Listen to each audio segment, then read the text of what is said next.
Hello, I am at an Airbnb. I'm not at home, so I'm in a tiny little cottage.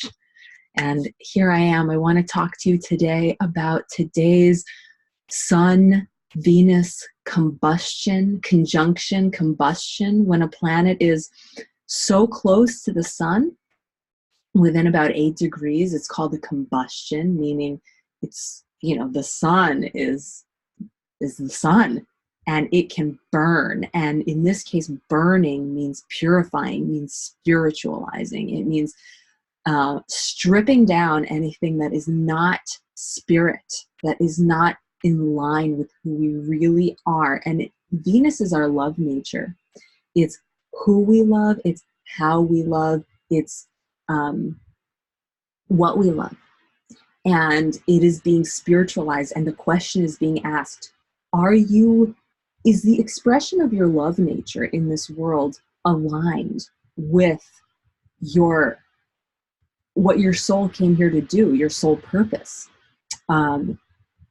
So the sun is the soul, it's the core self, it's that golden nugget inside, it's the golden core. And when we're balanced, we're coming from that place and we're aligned with it all the time.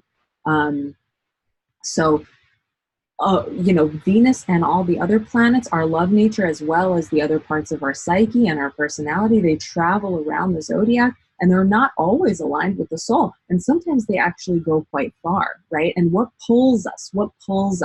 Many things pull us. Conditioning pulls us, right? Culture pulls us and says, you must love only a person of the opposite sex, or you must love only a person within this age range, or you must love, endless boxes to tick, and restrictions on who we love. And also, so that's one thing that pulls us, right? That's one thing that pulls us. And when Venus is combust the sun, that's all going under the microscope, and we're saying, are you really living? The sun, our soul, is saying, come here a minute, like, let's discuss this. Are you really living in line with who you came here to be, not who the government told you to be, or conditioning told you to be? And those are not always the same thing, right? Part of being alive is that we need to start separating our own higher power from the powers that be that conditioned us.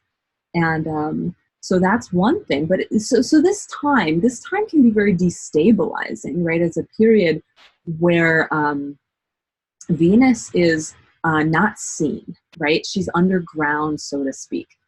She's not a morning star. She's not an evening star. She's not visible in the sky. She's in council with our soul, and we don't have answers yet. So we may feel like we're in a liminal space, and we may feel uncomfortable. We may feel like there's a burning question and we want the answer, and we're like, when is that going to come? Well, I'm here to say, please don't pressure yourself for an answer. This is a time to honor the process, to honor that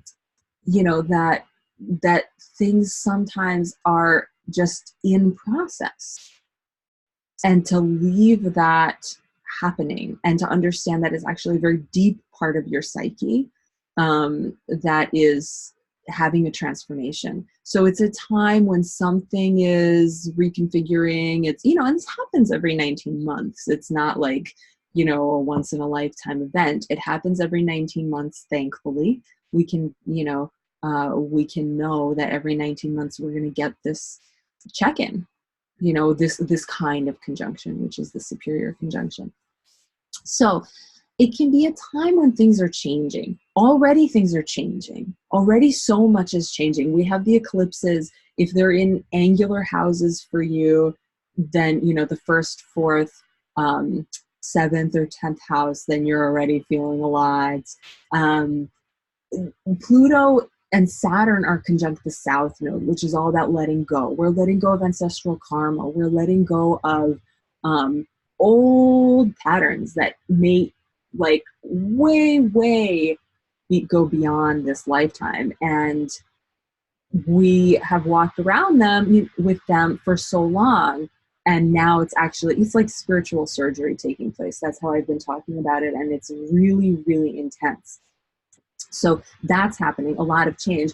And now there's this other layer, there's this other extra layer of Venus saying, okay, now let's examine your love nature. Let's examine who you're loving, how you're loving. Is your relationship configured in a way that is, really, honoring and trusting of everyone involved? Are there some tweaks that need to be made there so that everyone feels honored? All of these reconfigurations are happening, and it's still in process. It's still underground. So things may be uncomfortable. Things may be uncomfortable. Things may come up that we see where, like, oh no, can this, how am I going to integrate this, or that kind of a thing. And we just need to remember that anything that comes up, as long as we don't do harm or act, impetuously, we do well to have a pot that's big enough to hold all of it, and just know that it's going to find its place among all of the other architecture of our being, alchemically so. So that's happening. Another thing that may be happening is that we're examining what we love, right? You may have been doing a job that you've been doing for years, and then suddenly you're like, but I really don't like this. I actually just don't enjoy it.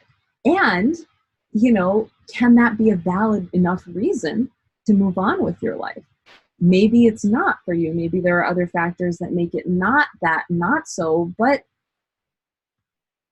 then, we are asked to consider. We're in counsel with the soul, and the soul may ask us to consider, because there are various levels of health. There's the physical level of health, a mental level of health, there's a spiritual level of health.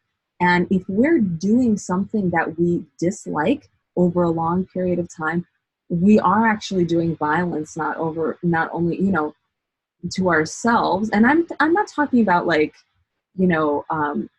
the kind of Zen training of cleaning toilets when you hate cleaning toilets. To, some of us need to learn how to do things that we don't like sometimes because it's part of life, or like not the most pleasurable or enjoyable thing. But if you're doing something that's grinding at your soul, where you have to be someone you're not, that's actually like creating a discord in your being, then that's, that creates violence to ourselves. But in my experience, it also can create violence toward the people around us, because we, when we do that, we become someone that's not very fun to be around. And if we're acting a lot out of obligation, that can also create that, that feeling. I'm not saying, renounce all your responsibilities.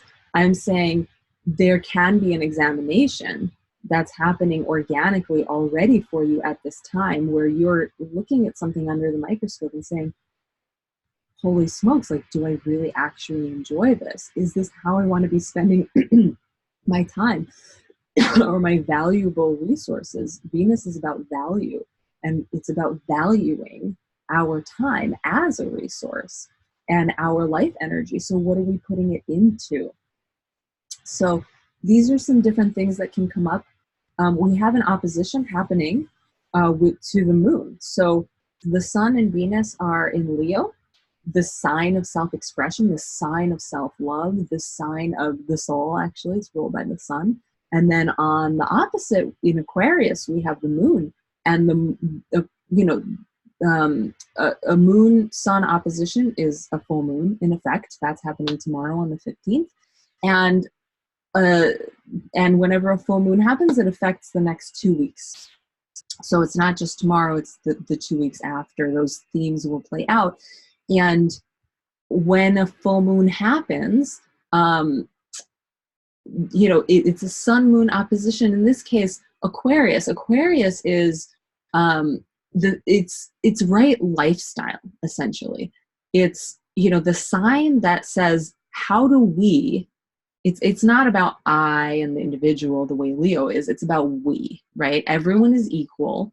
We all have the same rights to freedom, you know, and having our journey here. So how do we do that? How do we do that sustainably? How do we do that in a way that has integrity and honors everybody, and where everyone is contributing and just feels balanced and equal? So right lifestyle. To the extent that we don't have that yet, you know,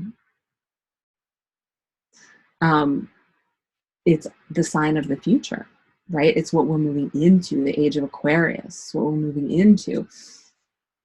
And so there's these two things happening. Every time there's an opposition in a chart, a natal chart, a birth chart, I have one, you know, many of us have an opposition or more, few oppositions in our chart. There's an invitation to integrate or marry. My teacher calls it an arranged marriage. Two things that are seemingly irreconcilable. And so on the one hand, we have me doing what I love, being authentic to myself.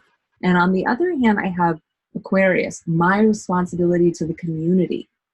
So what is this? What is this opposition? Well, it's a call to integrate. How can I be my most authentic self and bring the most value to my community? I would argue actually that, you know, I rarely would give you an answer to a riddle, because I think that the fun is in exploring this riddle and solving it for yourself alchemically inside of you. But one of my hunches, right, and I'm still living into this one, is that I really feel like this is, yeah, this, tell me what you think. When we are really, really aligned with our soul, then automatically what we do, what we give is what is, you know, of the most value to, you know, to the larger whole. Like there's a way, like a sweet spot where those two are just so aligned and they hum. So that's one, is like, you know, how do I do that? How do I express myself as authentically as possible and bring the most value to my community, and be in integrity, be honoring, right? All these human values, truth, nonviolence, you know, being in balance. I mean, we can name them vulnerability, forgiveness, you know, all of these human values. So being in balance with that on the Aquarian side, and being authentic on the Leo side. And then, you know, there's also the question of, it's also about creating the kinds of communities that will honor everyone's individual dharma in this case, meaning like our own truth, our own authentic truth, the sole purpose that we came here with. And this isn't, you know, like selfish or, you know, narcissistic. It's about, it's possible. It's about creating a new dream, right? Creating a new dream for a society that, unless we're completely, you know, in resignation, which I implore us not to be, then we can create a vision for a society where it is about honoring each person's dharma, and we wouldn't want somebody doing a job or, you know, fulfilling a responsibility that they deeply feel is not their dharma. So creating alignment is very much, I would say, the theme of this opposition. Okay, well, I think that's it. There's more going on in August, and I hope to post some more videos. And in the meantime, let me know in the comments section if you have any other ideas or anything to add to this. And I will see you next time. Namaste.